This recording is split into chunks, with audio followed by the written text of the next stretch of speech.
हमारे चैनल को सब्सक्राइब करें और बेल आइकन दबाएं।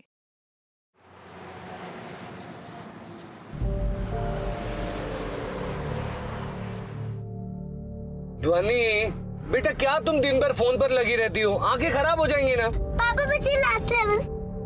ये भैया गाड़ी रोको, गाड़ी रोको, गाड़ी रोको। अरे क्या हुआ?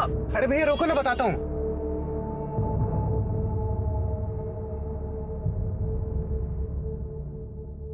भैया चलो ना, पानी पूरी खाते हैं। अरे कुछ और खाते हैं ना, ध्वनि को एसिडिटी हो जाती है उससे। अरे कोई बात नहीं, एक खा लेगी तो कुछ नहीं होगा, है ना? भैया चलो ना। तुम लोग भी ना, चलो। चल चल ध्वनि आजा। आप लोग जाओ, मैं नहीं आ रही। ध्वनि चल ना। मम्मा आप खा लो। ध्वनि पक्का? हाँ पक्का। अच्छा ठीक है, मैं ना तेरे लिए पापड़ी चाट लेकर आती हूँ, वो तो खाएगी ना? हाँ पक्का। ठीक है।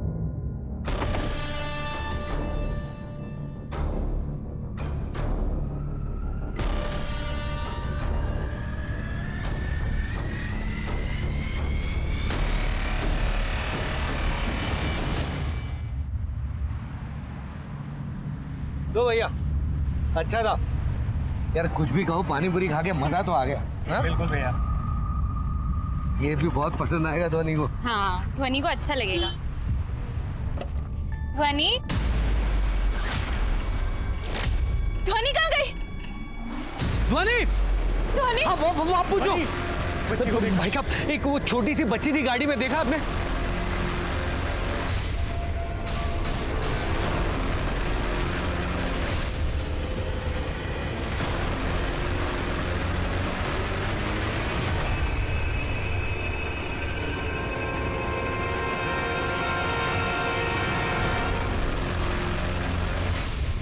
नमस्कार, आदाब। मैं अनूप सोनी क्राइम पेट्रोल सतर्क के ब्लैक हेडलाइंस अध्याय के आज के एपिसोड में आप सबका स्वागत करता हूं। 10 साल की ध्वनि पलक झपकते ही कहां चली गई थी? ध्वनि देसाई के माता पिता चाचा ने उसे ढूंढने की बहुत कोशिश की, लेकिन वो कहीं नहीं मिली। हार कर उन्होंने ध्वनि की मिसिंग कंप्लेंट गुजरात के शामला जी पुलिस स्टेशन में करवाई। पुलिस ने ध्वनि को ढूंढने की मुहिम शुरू कर दी, पर ध्वनि जैसे न जाने कितने ही बच्चे हर साल गायब हो जाते हैं जिनका कुछ पता नहीं चलता। आखिर ये बच्चे कहां गुम हो जाते हैं?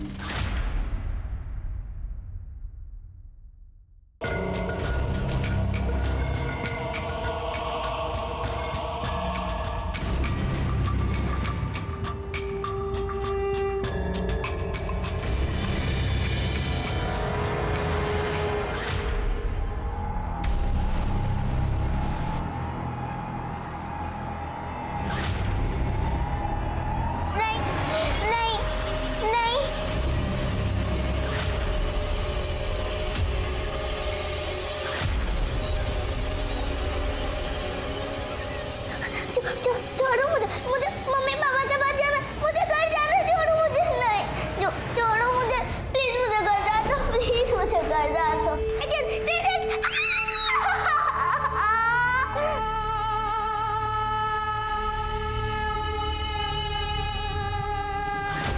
9-10 साल की उम्र में मासूम बच्चियों को प्रथा के नाम पर जिस्म फरोशी के लिए तैयार किया जा रहा था, और उन्हें तैयार करने के लिए वो पाप का इंजेक्शन था हार्मोनल इंजेक्शन।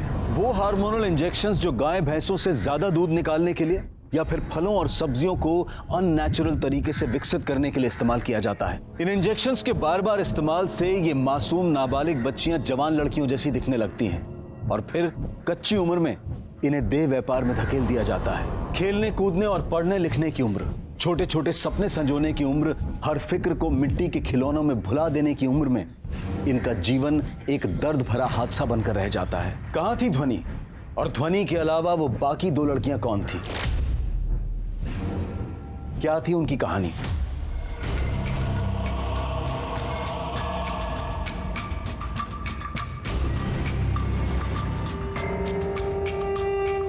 रूपशी, अब तक तैयार नहीं हुई? स्कूल नहीं जाना तुझे? नको ताई, मुझे स्कूल जाने में कंटाल आता है। चुप। अरे ताई, जल्दी चल, ये ले बैग पकड़। यहाँ रहेगी तो वही लिपस्टिक पाउडर करेगी। चल। अरे आरचू, रूपश्री, अगं डब्बा घेऊन जा। क्या कर रही? ध्यान से पढ़ने का क्या? हाँ? क्या? मुझे छोड़ कर जाएगी? आई के पास जाना आई सोना देख, यही हमारी आई है। और जैसे रूपश्री की ताई है ना अर्चना, वैसे ही मैं तेरी ताई हूँ। हाँ ठीक है, चुप हो जाओ। अंदर ले जा। चल। अरे लक्ष्मी, ये क्या हो रहा है? अरे एक चिड़िया के पर गिर रहे हैं, दूसरी चिड़िया फूर हो रही है। धंधा कैसे करेगी? अरे अभी तो यात्री लोग के आने का टाइम शुरू हुआ है। तू अपना देख ना। हाँ, खुद की बोनी कैसे करेगी वो देख। मेरे पास ना मेरी अंजना है जो अच्छा खासा कमाती है, समझी? हाँ तो मेरे पास भी है ना, दासियों की रानी मेरी रूपश्री। इस साल यही समर्पित होगी। इधर आ, तुझे काला टीका लगा दूंगी पड़ोसियों की बुरी नजर से बचाने के लिए। अंजना चल अंदर, इन लोगों की ना बात नहीं सुनने की। जा जा चल ना। अंजना, हाथ से तैयार रहने का क्या? पहले यात्री आ चुके हैं, दिन भर पहाड़ उतर चढ़ने के बाद रात को आ रहे दासी पूजने को। सर 10 दिन हो गए, मेरी बेटी का कुछ पता लगा? आपकी बेटी को ढूंढने की हम पूरी कोशिश कर रहे हैं। उसका फोटो भी सर्कुलेट किया है और सारे खबरियों को भी एक्टिव किया है। आप धीरज रखिए, जल्दी मिल जाएगी आपकी बेटी।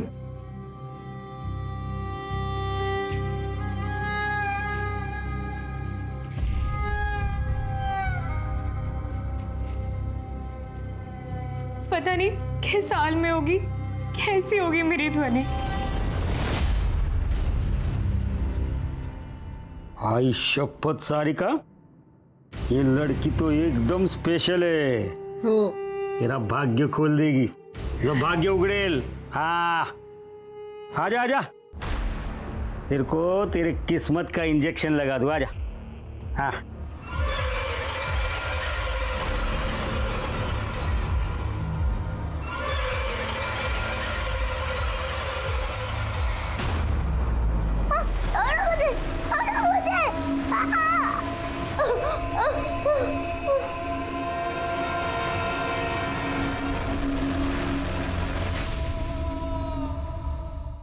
रोक। क्या? नहीं नहीं। हाँ, अरे वो रूपश्री मजे से इंजेक्शन लेके औरत बन गई है और ये है कि इसके बदन में कोई असर ही नहीं हो रहा है। रुक जा, तुझे दिखाती हूँ भी। तेरी बाहर निकल, बाहर निकल, बाहर निकल बोला ना। मुझे गुस्सा मत दिला, बोल देती हो। अरे आई, अभी सुबह ही तो इंजेक्शन लगाया था उसको। इतना इंजेक्शन लगाएगी तो मर जाएगी वो। तू चुप कर, मरती है तो मर जाए। और तू इधर क्या कर रही है? तू धंधे पे जा वरना मैं तेरे को मार डालेगी। तू निकल निकल। अरे मौसी, जबरदस्ती कैसा करते हैं? पहले उसको कुछ सिखा ना। अरे मेरी जान, किधर था तू? मैं तो इधर ही छू। बुढ़िया, चल इधर आ। क्या रे, फोकट में चिपकम चिपके नहीं करने का, समझा ना? यात्री लाए हो मौसी, पहले बोलने का ना। अंदर आ जाओ बाबू। चल लेके जैसे जाओ। चलो साहिब। चल नहीं। चल अंदर, ताई क्या कर रहे हैं? अंदर जाके देख, चल सीख। अरे जल्दी करो साहिब। चल अंदर। दरवाजा खोलो, दरवाजा खोलो। अरे क्या साहब, छोड़ो ना उसको, ट्रेनिंग पीरियड चल रहा है उसका। देखेगी नहीं तो सीखेगी कैसे? हाँ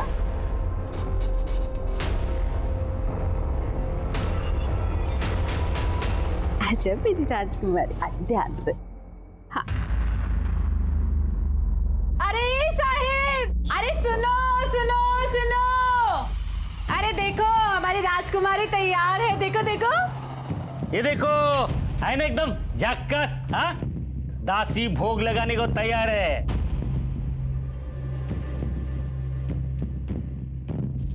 चल बेटा अंदर जाओ, जा। ओ तात्यानु, इसके ऊपर पहाड़ी वाली देवी का आशीर्वाद है। अरे सोच क्या रहे साहिब, बोली लगाओ। हाँ बोली लगाओ, बोली लगाओ। कितना पैसा? साहिब अभी इसका नथ नहीं उतरा है तो पूरे 50,000 लेगी। 50,000?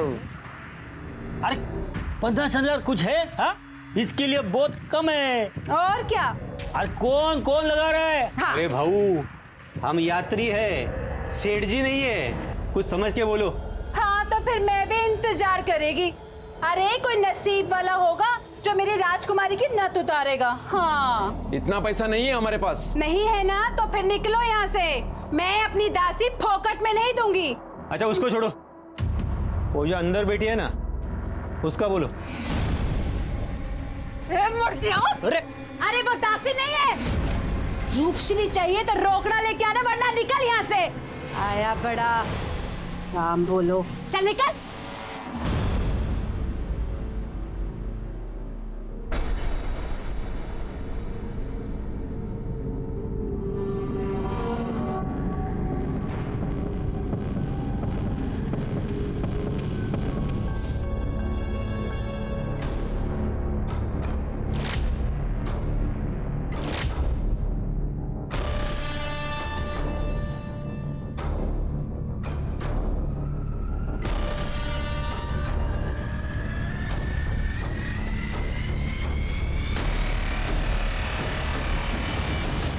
आप ये सब देखकर हैरान हो रहे होंगे कि यहाँ हो क्या रहा है। ये गांव एक टूरिस्ट प्लेस है जहां सदियों से ये प्रथा चली आ रही है जिसके अनुसार सैलानी यहाँ घूमने आते हैं और फिर दिन ढलते ही वेश्यावृत्ति में लिप्त अमुक परिवार की लड़कियों, जिन्हें दासी कहा जाता है, विधि व्यवहार के नाम पर उनका भोग करते हैं। पुराने जमाने में श्रद्धालु दासियों को श्रद्धा पूर्वक दान दक्षिणा दिया करते थे, लेकिन फिर समय बदला और लोगों की नीयत भी, और इन समुदाय वालों ने पर्यटकों को रिझाने के लिए दासी प्रथा के नाम पर देह व्यापार और वेश्यावृत्ति का सहारा लेना शुरू कर दिया। लेकिन क्या कुप्रथा के नाम पर यहां सिर्फ इतना ही अपराध हो रहा था या फिर इस जुर्म की जड़ें कहीं दूर तक फैली हुई थी?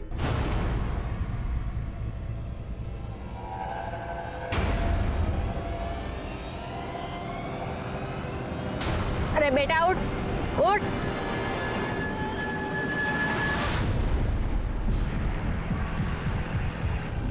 क्या मतलब किसकी है? सुबह से पड़ी है ऐसी। हाँ सुबह से आपने? हाँ मैं साफ करते हैं तभी देखा था उसको। पीछे हो, पीछे हो, आप लोग पीछे होइए, पीछे होइए आप लोग।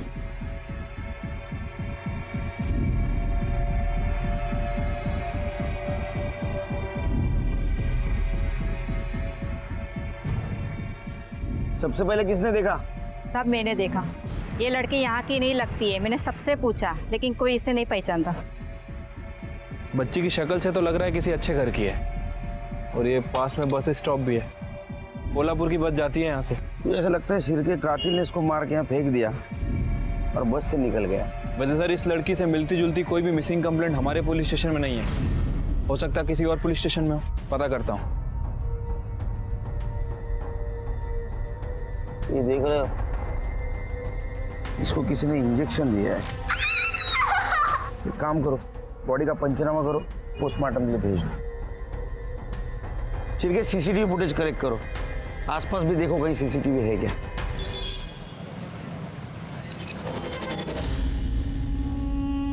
देखिए, आप लोगों को बार बार पुलिस स्टेशन आकर के परेशान होने की जरूरत नहीं है। आपकी बेटी के बारे में जो भी कुछ पता चलेगा मैं सामने से फोन करूंगा।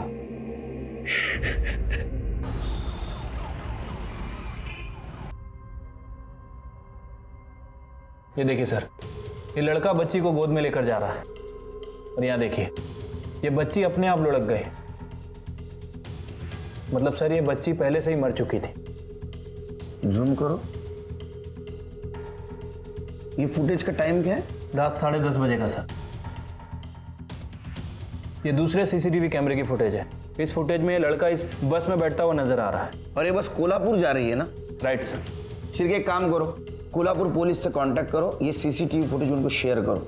ये लड़का जल्द से जल्द अरेस्ट होना चाहिए, एक बच्ची की मौत का सवाल है।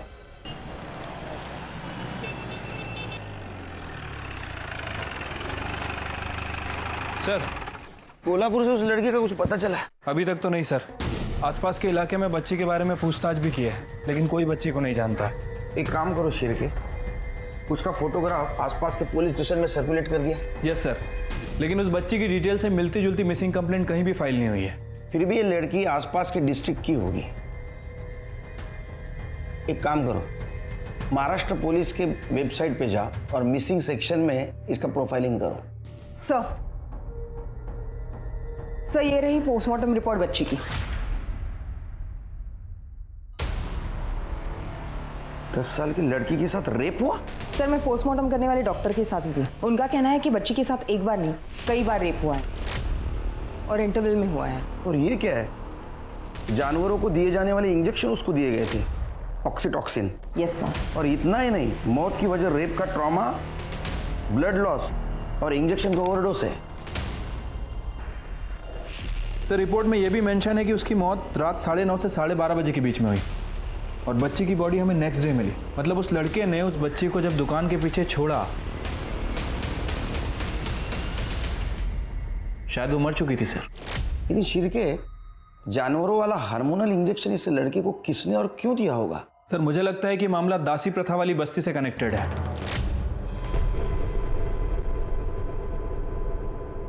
दासी प्रथा वाली बस्ती? सर एक्चुअली ये लोग अपनी नाबालिग बच्चियों को ये हार्मोन्स का इंजेक्शन देकर उन्हें बड़ा करके उनसे देह व्यापार करवाते हैं। और ये सरेआम चल रहा है, हम लोगों को पता है, फिर भी हम कुछ नहीं कर सकते। सर पुलिस ने कई बार एक्शन लेने की कोशिश की, हम लोगों ने भी बहुत बार ट्राई किया, लेकिन हर बार ऊपर से प्रेशर आ जाता है। प्रथा का मामला है सर। प्रेशर का नतीजा क्या निकला? सामने है, एक 10 साल की लड़की के साथ रेप होता है, उसकी मौत होती है, वो भी हमारे पुलिस स्टेशन के एरिया में। तो इसके जिम्मेदार कौन है? हम। एक काम करो, उस बस्ती का सर्च वारंट निकालो और जिसके भी घर में सिरिंज मिले वही इस लड़की का कातिल है। सर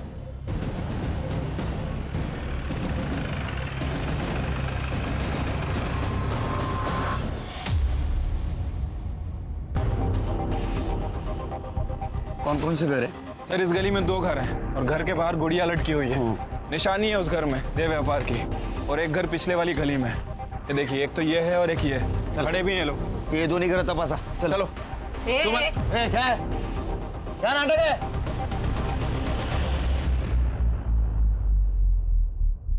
ओ साहब, पुलिस में नया है क्या? वर्दी वाले इधर नहीं आ सकते, निकलो इधर से सब के सब। देखो सर्च वारंट है हमारे पास।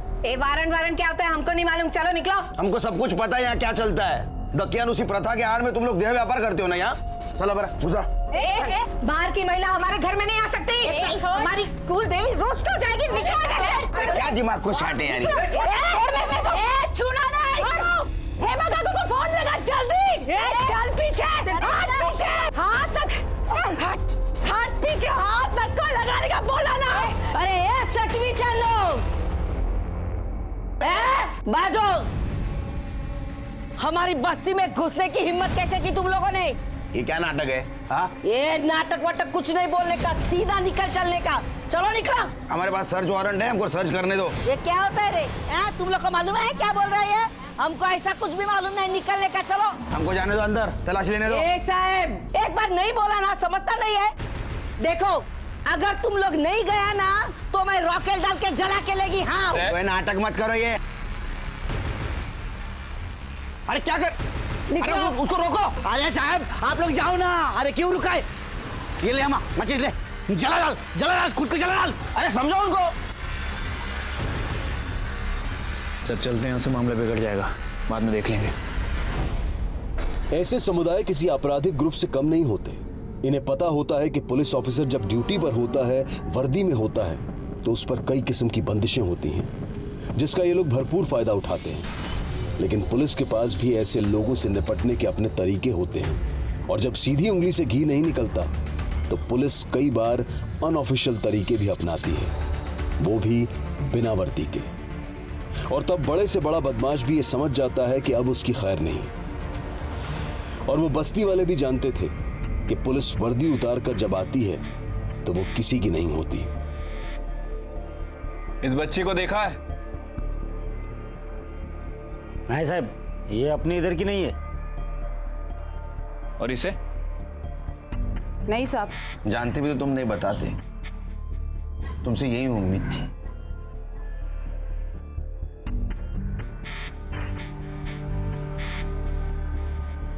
इन तीनों लड़कियों को भी तुम इंजेक्शन देते हो ना? अरे क्या साहब कैसे बातें कर रहे हैं आप? ये हमारी बेटियां, हम अपनी बेटियों को कोई इंजेक्शन नहीं देते हैं। ये तुम्हारी बेटी है? अरे हाँ साहब हमारी बेटियां हैं।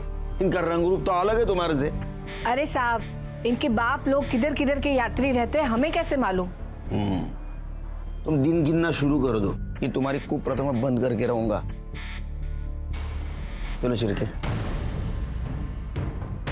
शिरके, अपने खबरियों को बोलो, पता करो कि वो लड़की और वो आदमी उनका इन परिवारों से क्या कनेक्शन है।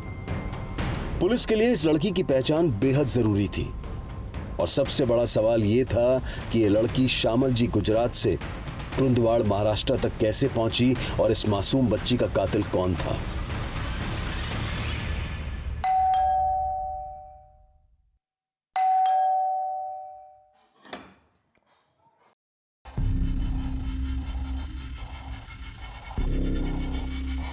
अब क्या है? तो तुम अनंत को नहीं जानती? नहीं। झूठ बोलने से पहले एक बार दोबारा सोच लो। साहब झूठ नहीं बोलते तो क्या करते साहब? इतने सब लोगों के सामने हम कैसा बताते? वो जो लड़का है ना आनंद, वो हमारी बेटी के लिए यात्री लाता था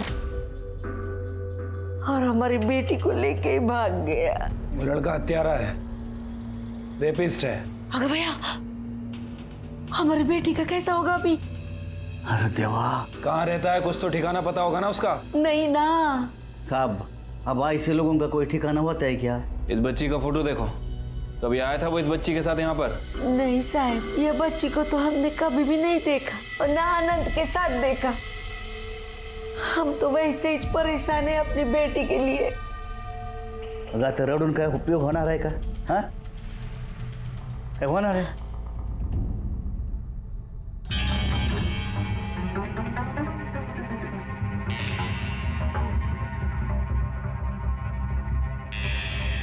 चल, आज क्या हो गया? कल और पैसे लेगा ना, फिर दिखाऊंगा। अरे यार दिखाना। सब आज देख लेगी क्या? कल क्या देखेगी? चल निकल।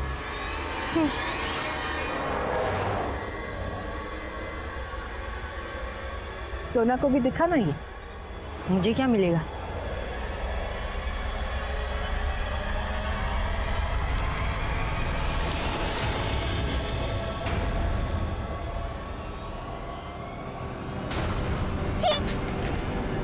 ये क्या किया तूने? इसका कुछ नहीं हो सकता।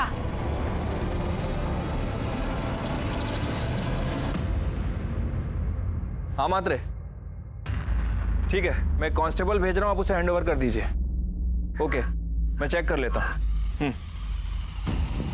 सर, कोल्हापुर में अनंत का पता चल गया है और उसके साथ एक लड़की भी है। सर, ये लड़की हेमा की बेटी है।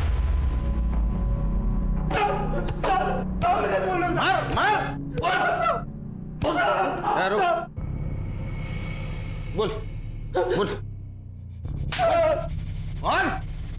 साहब मैं सच कह रहा हूँ, मैंने जब धोनी को दुकान के पीछे छोड़ा था तो वो जिंदा थी साहब। तू झूठ बोल रहा है। मैं बोलता तूने क्या किया? तूने धोनी को इंजेक्शन दिया, उसके साथ रेप किया, फिर वो मर गई, उसको दुकान के पीछे छोड़ के भागा तू, है ना? नहीं साहब, मैंने बच्चे का रेप नहीं किया साहब, और ना ही मैंने उसे इंजेक्शन दिया है साहब। साहब उसे इंजेक्शन तो हेमा और युवराज देते थे, बच्चे उनके घर पर रहती थी साहब। फिर तूने धोनी को उठाया क्यों? उठाया नहीं था मैंने, वो दीपाली लाई थी मेरे पास साहब। हम लोग तो उल्टा उसे युवराज और हेमा से बचा रहे थे।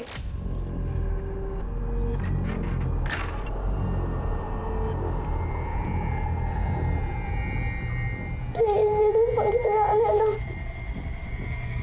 प्लीज धोनी, ठीक है। और फिर उसके बाद मैं उसे अपने साथ लेकर अनंत के पास गई। दीपाली, अनंत, तू इसे क्यों लेके आई साथ में? अनंत ये रो रही थी, बोली कि माँ के पास जाने का है। अब कहाँ ढूंढे इसके माँ बाप को? अनंत इसी किसी बड़े मंदिर में या अनाथ आश्रम में छोड़ देते हैं ना। अनंत अगर वहां रहेगी ना, वैसे या तो मेरे जैसा बना देंगे या किसी को बेच देंगे। ठीक है, लेकिन सुन, तेरा इधर ज्यादा टाइम रुकना ठीक नहीं है। तो एक काम कर ले, कोल्हापुर के लिए निकल जा, और जो मैंने एड्रेस दिया था ना उधर ही रुकना, ठीक है? ठीक है। अब बच्ची की तबीयत खराब होने लगी थी और ज्यादा टाइम तक बाहर छुपना मेरे लिए मुश्किल था, तो मैंने बच्ची को टॉयलेट के पास छोड़ दिया साहब, और मैं कोल्हापुर के लिए निकल गया। अच्छी कहानी सुना रही है तू। ये क्यों नहीं बोलती बच्ची को बेचने के लिए उसे घर से उठाया था तूने? साहब मैं तो बस दीपाली के साथ भाग जाना चाहता था। मुझे क्या पता दीपाली ने बच्ची को बेचने का प्लान बनाया होगा। तो नहीं नहीं नहीं नहीं, मेरा ध्वनि को बेचने का कोई प्लान नहीं था। वो ना जरूर उस अनंत का होगा, तभी उसने मुझे पहले कोल्हापुर भेज दिया। मैंने ना ही बच्ची को बेचने की कोशिश की, ना ही उसे इंजेक्शन दिया और ना ही उसका रेप किया साहब। मैं सच कह रहा हूँ साहब, मैंने कुछ नहीं किया। अब वो दीपाली का क्या है वो मैंने जानता साहब। दीपाली को बुलाओ।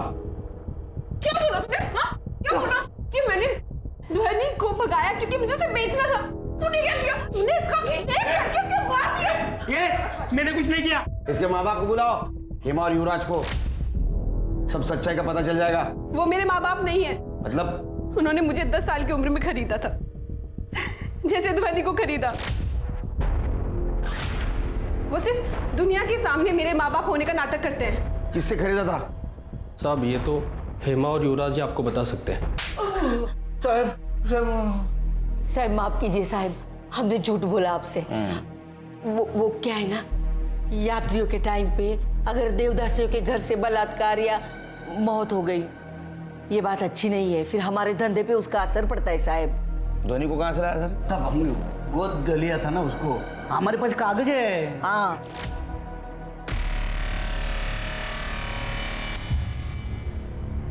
अरे बेटा, रटने का नहीं, काज नहीं करने का, मैं है ना। उसको वेश्यावृत्ति में उतारने के लिए इंजेक्शन दे रहा था ना तू?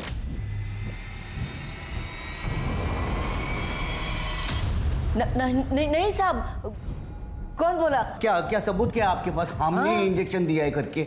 मैं झूठ नहीं बोला, खरं सांगतो साहब। चाहिए तो आप हेमा को पूछो ना साहब। हाँ साहब, जब ये उस पोरगी को लेके आए ना घर पे, मैं तो बहुत खुश थी। अरे हेमा, अरे जल्दी बाहर आ जा, अरे जल्दी आ जल्दी। ये देख, देवी आई है, देवी। अगं भैया, कितनी सुंदर है ये लड़की। मुझे मम्मी पापा के पास जाना है। जाना? हाँ जाना, पर पहले मेरे को तेरी सेवा खातिर तो करने दे।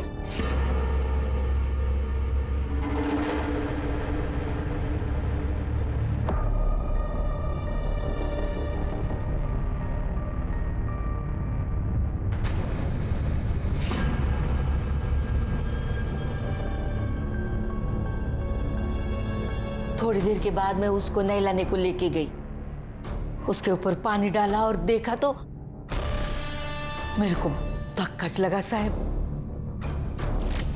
उसके साथ पहले ही गलत काम हो चुका था। तुम्हारे ऊपर यकीन कैसे करें हम? साहब, देवी माता की कसम खा के बोलती है मैं। तो ध्वनि को उठाया था या गोद लिया था? उठाया? नहीं साहब, हमने तो उसको गोद लिया था।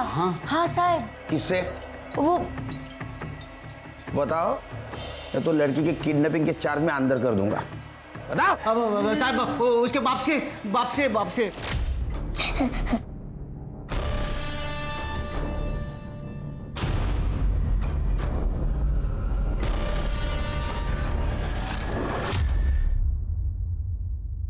सर ये मनसुख पटेल है, 7 स्टेट्स की पुलिस इसे ढूंढ रही है।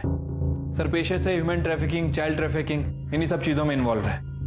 मतलब ये सिर्फ कैरियर है, असली माँ बाप कोई और है? हो सकता है सर, किसी ने मनसुख पटेल को बच्ची बेची हो और मनसुख पटेल ने इन्हें बेच दी। मतलब ये समाज लड़कियों को खरीदता है, लेकिन पुलिस के डर की वजह से एडॉप्शन का नाटक करता है। राइट सर, आजकल ये फैशन हो गया है वेश्यावृत्ति का, और वैसे भी इन लोगों की प्रथा के हिसाब से ये लोग सिर्फ अपनी बच्चियों से वेश्यावृत्ति करवाते हैं। शिरके, देखो तो इस प्रथा के आड़ में जो जुर्म हो रहे हैं उसकी जड़ें कहाँ तक फैली हुई है। ये मनसुख पटेल हमें लड़कियों के असली माँ बाप तक पहुंचा सकता है।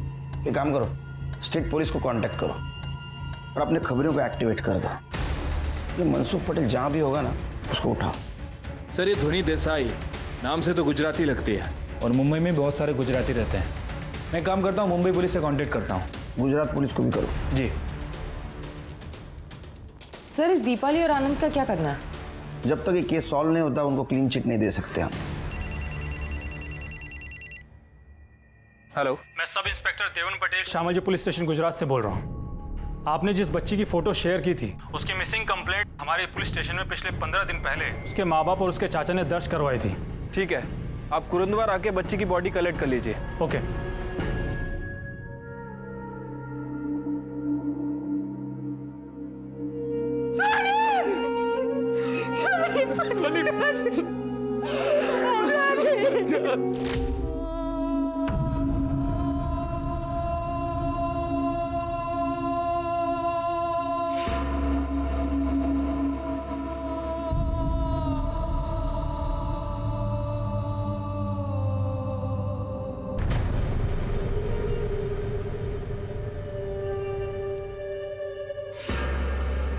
हम अभी भी इन्वेस्टिगेट कर रहे हैं कि धोनी की किडनैपिंग किसने की। जब धोनी की किडनैपिंग हुई उस वक्त उसके साथ कौन कौन था? सर यही 3 लोग थे, उसके माँ बाप और उसका चाचा।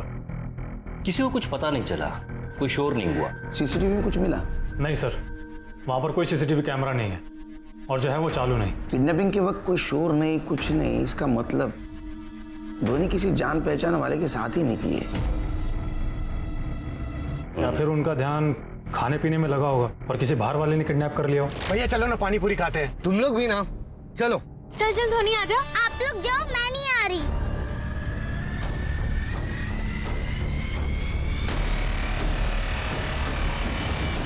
ध्वनि, ध्वनि कहाँ गई? जिसने भी धोनी को किडनैप किया वो जरूर जानता होगा कि धोनी मनसुख पटेल तक कैसे पहुंची। हमने लोकल किडनैपर्स को भी राउंड अप किया है, लेकिन वहां से कोई लीड नहीं मिली। धोनी मनसुख पटेल के हाथ बेची गई इस बात की खबर तो मिली थी, लेकिन मनसुख पटेल फरार हो गया। ये धोनी के फैमिली में और कितने लोग हैं? गुजराती लोगों की फैमिली बड़ी होती है। ये धोनी के घर वालों पर और रिश्तेदारों पर नजर रखो, क्योंकि ये काम किसी अंदर वाले का ही हो सकता है। एक इंपॉर्टेंट बात और कि पराग देसिया सोनल का सेकंड हस्बैंड है और धोनी का सौतेला बाप। क्या? 10 साल की बच्ची ध्वनि की किडनैपिंग, रेप और मर्डर का रहस्य और उलझता जा रहा था।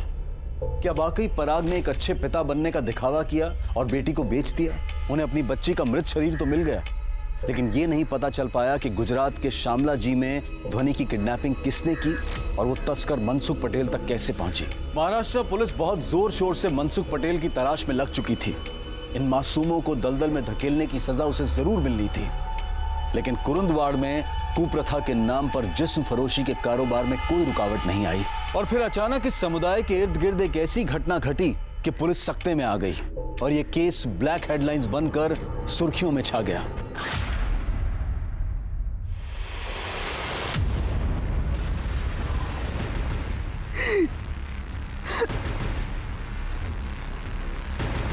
लक्ष्मी, तू मारी ना मेरी बेटी को, मैं तुझे छोड़ेगी नहीं।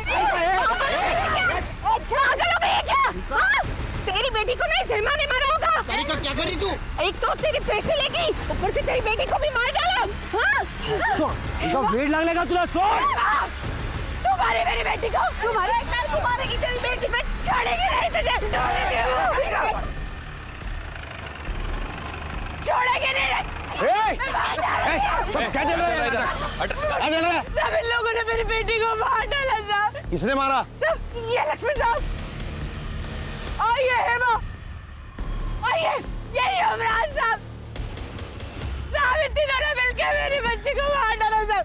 साहब देखो साहब, ये पागल हो गई। मैं क्यों मारेगी तेरी बेटी को? हम गाय को मारेगी तेरी लड़की को? अरे देखना कैसी बोल रही है वो। साहब हमने नहीं मारा उनको। हाँ सब सच्ची बोलता है। साहब ये लोग सब चलते हैं मेरी बेटी से। लेके चलो इनको, साइड में लेके जाओ, चलो लेके चलो पीछे, चलो दूर। छोड़ेगी नहीं है ना, लक्ष्मी में मार डालेगी।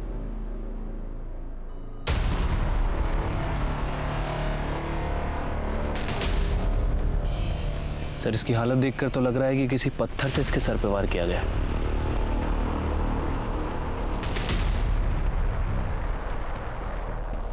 फिर के देख रहे हो, पत्तों के ऊपर खून और बीच में से कुछ गायब है। इसका मतलब पहले पत्थर से मारा गया, बाद में पत्थर को फेंका और फिर से यहाँ से उठा लिया।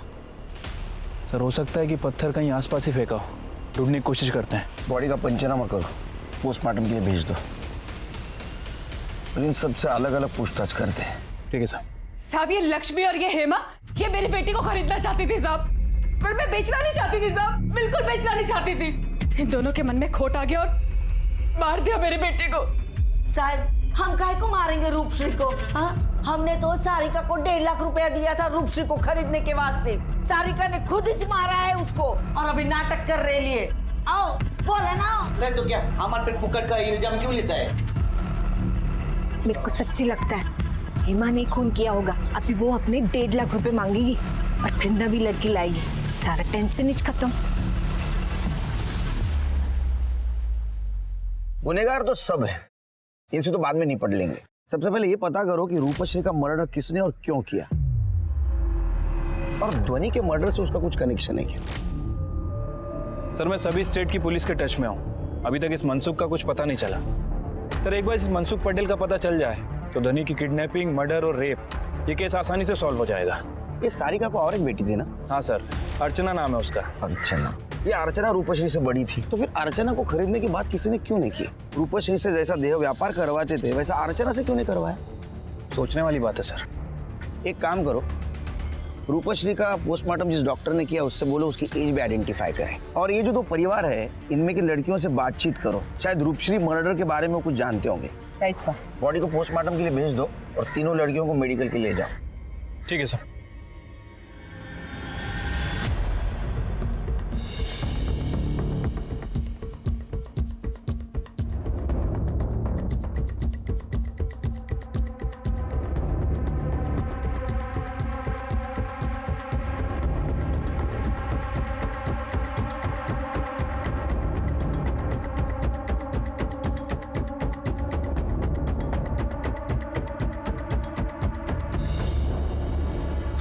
मैं हूँ प्रेग्नेंट, तो इसमें कौन सी बड़ी बात हो गई? बड़ी बात यह है कि ध्वनि आपकी पहली शादी से बेटी थी और अभी आपका अपना बच्चा होने वाला है।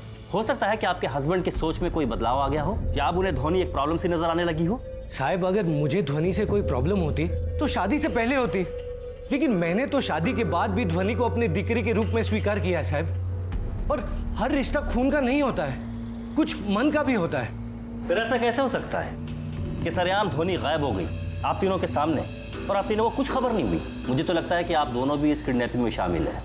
एनफ इंस्पेक्टर, आप इंक्वायरी के नाम पर कुछ भी नहीं बोल सकते।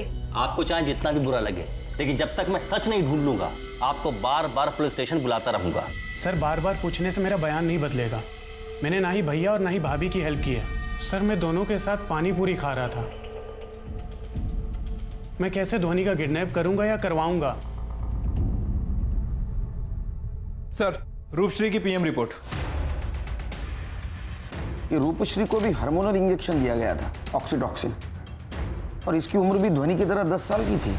चिरके ये लोग तो बिंदास इंजेक्शन का इस्तेमाल छोटे बच्चों के ऊपर कर रहे हैं, हाँ, और उनके शरीर का और दिमाग का इस्तेमाल अपने फायदे के लिए कर रहे हैं। सर लेकिन एक अच्छी बात है, रूपश्री के साथ कोई भी सेक्सुअल एक्टिविटी नहीं हुई है। तो मर्डर की वजह भी ये हो सकती है क्योंकि उसको भी वो मार्केट में उतारने वाले थे। सर ये रही अर्चना, अंजना और सोना की मेडिकल रिपोर्ट्स। अर्चना को इंजेक्शन नहीं दिया जा रहा था, लेकिन सोना को इंजेक्शन दिया जा रहा था। यस सर, अर्चना की उम्र 15 साल है जबकि अंजना की उम्र 26 साल है। वो डीएनए टेस्ट का क्या हुआ, करवाया? यस सर, डॉक्टर ने अर्चना और रूपश्री और साथ में सोना और अंजना का डीएनए टेस्ट किया है।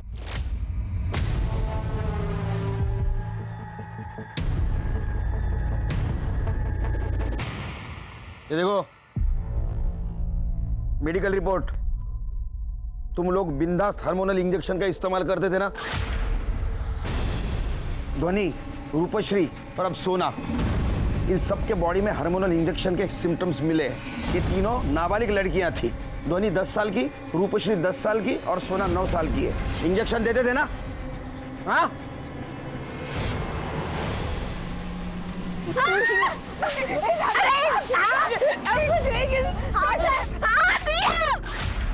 हमने इंजेक्शन दिया। अरे नहीं देते तो हमारी रोजी रोटी का क्या होता? और ये प्रथा है हमारी, कुलदेवी रूठ जाती जो नहीं करते। चुप!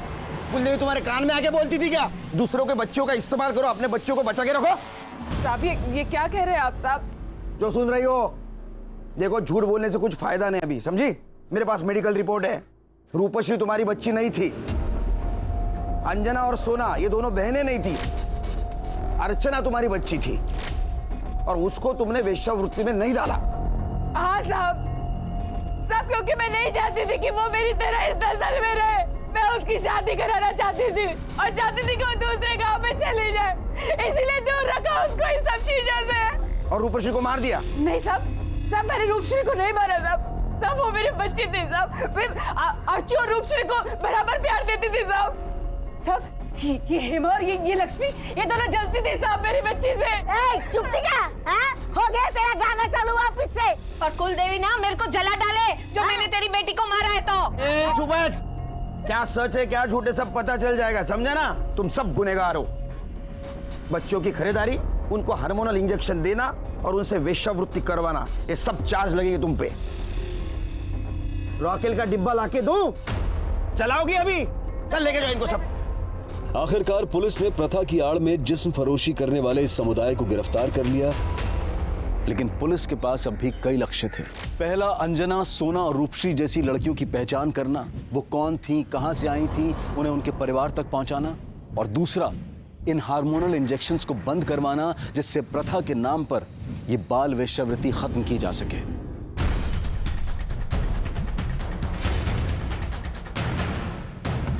पुलिस ने समुदाय के सभी घरों में रेड डालकर इंजेक्शंस बरामद किए और इसी रेड के दौरान उन्हें खून लगा एक पत्थर मिला।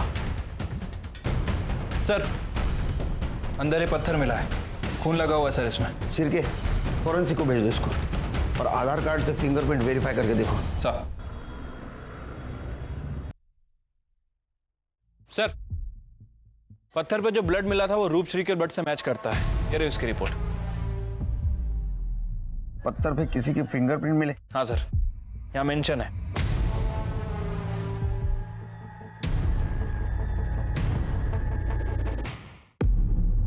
हाँ, मैंने रूपश्री को मारा। क्यों? अब तो दासी बनने की तैयारी शुरू कर दे। चल रोहित, वीडियो दिखा इसको। मैं दासी क्यों बनूं? आई तूने ही कहा था ना, मैं तेरी बेटी हूँ। मुझे ये सब करने की कोई जरूरत नहीं है। हाँ कहा था, पर तब रूपश्री हमारे साथ रहती थी।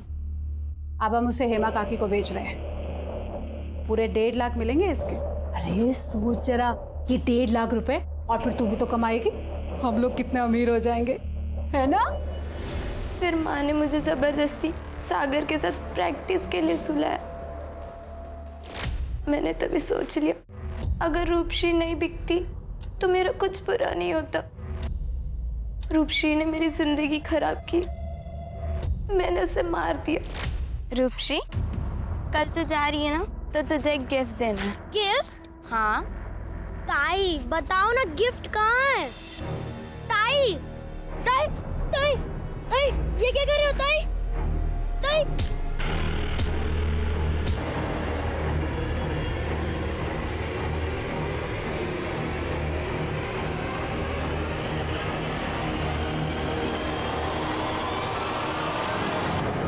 और वो पत्थर हमारे हाथ लग गया। देखो बेटा, अपराध तो तुमने किया है और इसके लिए तुम जिम्मेदार हो, वैसे ये सिस्टम भी जिम्मेदार है। अगर तुम्हारे समाज में ये कुप्रथा नहीं होती तो आज शायद तुम कातिल नहीं होती। इस केस से चाइल्ड ट्रैफिकिंग के एक बड़े नेक्सस का पर्दाफाश हुआ। प्रोस्टिट्यूशन ना के बराबर हो गया और उसे भी पुलिस पूरी तरह से खत्म करने के लिए तटस्थ है। बस कुछ एक विडंबना रह गई। अंजना के माता पिता ने उसे फिर से नहीं अपनाया और सोना के माता पिता का कुछ पता नहीं चला। उनकी तलाश अब भी जारी है। हेलो। हाँ सुनील जी, सारे पर्सनल एंगल खंगाल लिए हैं लेकिन कुछ नहीं मिला। मेरे पास एक खबर है, ये मनसुख पटेल का पता चल चुका है और मेरा पीएसआई उसको कुरुंदवाड़ लेके आ रहा है। तब तक तुम एक काम करो, जिसने भी बच्ची को बेचा होगा उसको मनसुख पटेल ने पैसे दिए होंगे। बच्ची की फैमिली और फ्रेंड्स, उनके बैंक स्टेटमेंट चेक करो। अगर किसी के अकाउंट में मेजर ट्रांजैक्शन हुआ है या कोई मूवमेंट हुई है तो जरूर उसी ने कुछ गड़बड़ की होगी। ओके।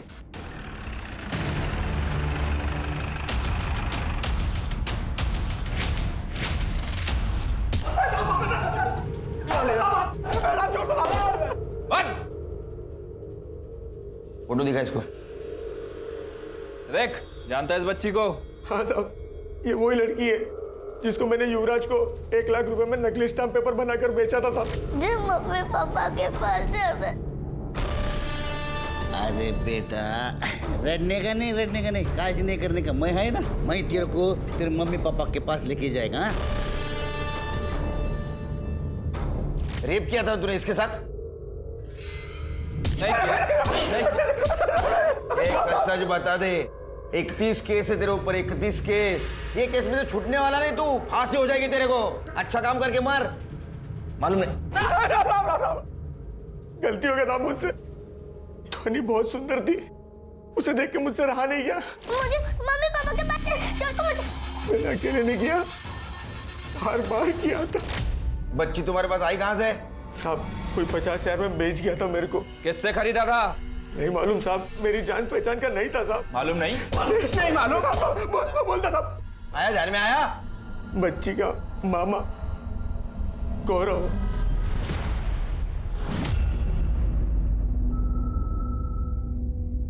हाँ ये सच है, मेरे कहने पर ही गौरव ने ध्वनि को मनसुख पटेल को बेच दिया। अरे ध्वनि बेटा, मामा आप?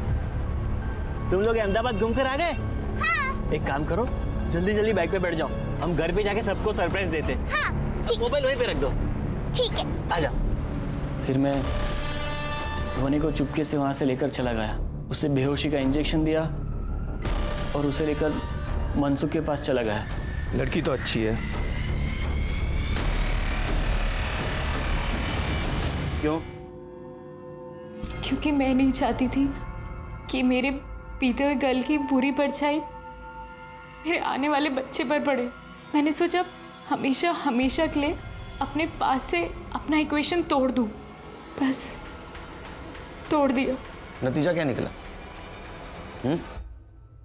तुम्हारा बच्चा अभी जेल में पैदा होगा, पति का प्यार छूट गया और एक बच्ची की मौत हो गई। ये सुनकर भी रूह कांप उठती है कि एक मां ने अपनी बेटी को बेच दिया, लेकिन ये अपराध करते वक्त सोनल के हाथ कांपे नहीं। जाते जाते हम बस इतना ही कहेंगे कि कुप्रथाओं को परंपरा समझकर उन्हें चलते रहने देना समाज के साथ नाइंसाफी है और इनसे मुक्ति समाज और प्रशासन दोनों की जिम्मेदारी है। अब मैं अनूप सोनी आपसे विदा लेता हूं, फिर मुलाकात होगी क्राइम पेट्रोल सतर्क के ब्लैक हेडलाइंस अध्याय में एक और नए केस के साथ। और याद रखें, क्राइम और आपके बीच में सिर्फ इतना फर्क है कि आप कितने सतर्क हैं। सतर्क रहें, सुरक्षित रहें। जय Hind. For more updates, subscribe to our channel, click the show links and enjoy watching the videos.